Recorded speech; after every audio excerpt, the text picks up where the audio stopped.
रूस की final warning.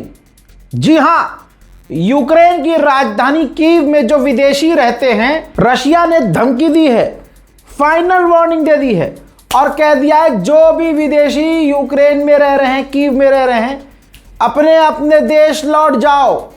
साथ ही ये अपडेट देखिए, रशिया के मंत्रालय ने अमेरिका के मंत्रालय से डायरेक्ट फोन पर बात की और कहा कि अपनी एम्बेसी खाली कर दो कीव में, और दूसरे देशों से भी कहा कि अपनी अपनी एम्बेसी खाली कर दो। हम अब कीव पर, यूक्रेन पर और बड़े हमले करने की तैयारी में हैं, जिसके बाद पूरे यूक्रेन में हड़कंप मचा हुआ है। दोस्तों, यूक्रेन की उधर हालत पतली है। ऐसा नहीं है कि यूक्रेन हर जगह जीत ही रहा है भाई, सेना में भर्ती होना नहीं चाहते लोग। तो ये मंजर देखिए, आम यूक्रेन के नौजवानों को सड़कों से किडनैप करके जबरदस्ती फौज में भर्ती करने के लिए यूक्रेन के अधिकारी लेकर जा रहे हैं। फिनलैंड के इलाके में लगातार यूक्रेन और रूस के ड्रोन घुस रहे हैं।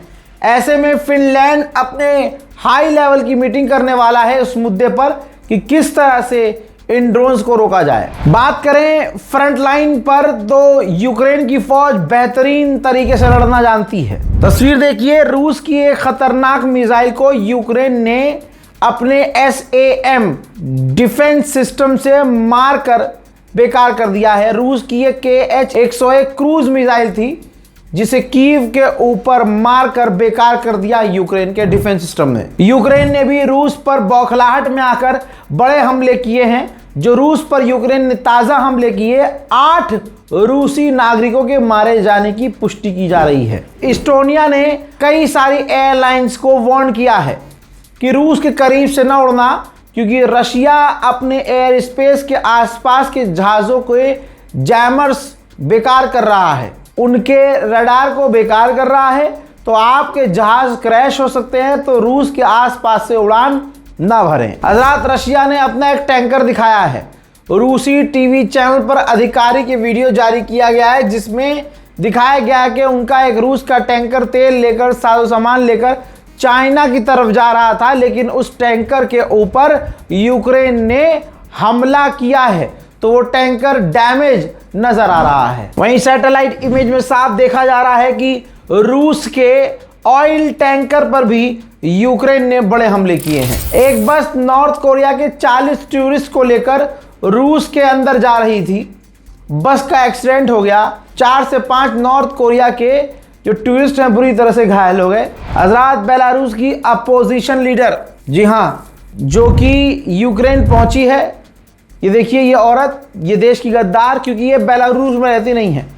ये रजा पहलवी है ना ईरान का, जो ईरान का राष्ट्रपति बनने को उछल रहा था, लेकिन विदेशों में रहता था, ईरान की सरकार की बुराइयां करता था। ऐसे ही इस गद्दार को देखिए, बेलारूस की विपक्ष की पार्टी की नेता है, रहती कहीं और है, लेकिन विपक्ष की पार्टी होने के नाते ये यूक्रेन गई थी यूक्रेन को सपोर्ट करने। ज़ेलेंस्की ने कहा कि अमेरिका से मिसाइल डिफेंस सिस्टम लेने के लिए जितनी भी हम बातचीत कर रहे हैं, उससे सिर्फ ज़रा सा डेवलपमेंट हुआ है, ज़्यादा फायदा नहीं हुआ। यूक्रेन जितना बर्बाद हुआ है, दोबारा से यूक्रेन को बनाने में $588 बिलियन का खर्च आएगा, ये वर्ल्ड बैंक खुद बता रहा है। उधर श्रीलंका भी तेल और दूसरी चीज़ें खरीदने के लिए चाइना और रशिया से बातचीत शुरू कर चुका है। अब थोड़ा सा इंटरनेशनल का कुछ छींटा मार देता हूं, बड़ी बड़ी खबरें हैं कुछ। साइप्रस भारत की ब्रह्मोस मिसाइल लेने के लिए बात कर रहा है। उधर चाइना ने भारत को लाल आंख दिखाई है। दैनिक भास्कर की ये 2 लाइन में सब समझ लीजिए कि चाइना अभी भी, यानी मोदी सरकार चाइना का पेशाब पीने को तैयार है झुककर, लेकिन चाइना हमारी ज़रा भी इज्जत नहीं कर रहा है। चीन ने धमकाया है, कहा कि भारत दलाई लामा उत्तर अधिकार मामले से दूर रहे, यह हमारा इंटरनल मैटर है। तिब्बत मुद्दे में बाहरी दखल मंजूर नहीं है। तिब्बत के इलाके को यह पूरी तरह से अपना मानता है और भारत का इंटरफेयर बर्दाश्त नहीं कर रहा है चीन। हजरात, बीजेपी बंगाल में जैसे ही जीती है, वैसे ही उन्होंने हिंदुओं को खुश करने के लिए अपनी असलियत दिखाना शुरू कर दी है। फिर जब अमेरिका, जर्मनी, फ्रांस में कोई रिपोर्ट छपेगी और जब यूएनएचआरसी की रिपोर्ट आएगी तो ये रोएंगे कि नहीं कि ये तो हमें बदनाम करने के लिए रिपोर्ट है। हजरात, बंगाल में बीजेपी सरकार ने डिटेंशन सेंटर बनाने के आदेश दे दिए हैं कि जो रोहिंग्या है, बांग्लादेशी मुसलमान होंगे, उन्हें वहां कैद किया जाएगा, उन्हें वहां पर सड़ाया जाएगा, मारा जाएगा। यह है बीजेपी की असलियत। नीट का पेपर लीक हो जाता है, मोदी सरकार की इतनी औकात नहीं होती कि इस पर बात कर सकें। बीजेपी के टॉप के लीडर रोजगार की बात नहीं कर पाते। पेट्रोल डीजल के दाम बढ़ रहे हैं, उस पर कोई चर्चा नहीं है। महिलाएं भारत में सुरक्षित नहीं है, उस पर कोई चर्चा नहीं है। और यहां तक कि भारत की तरक्की, आप ये देखो डंका कैसा बज रहा है। ऐसा डंका बज रहा है कि थाईलैंड ने भारतीयों के लिए फ्री वीजा बंद कर दिया है। वीजा ऑन अराइवल भी नहीं, वीजा आपको जाकर लेना पड़ेगा और वीजा की फीस भी देनी पड़ेगी।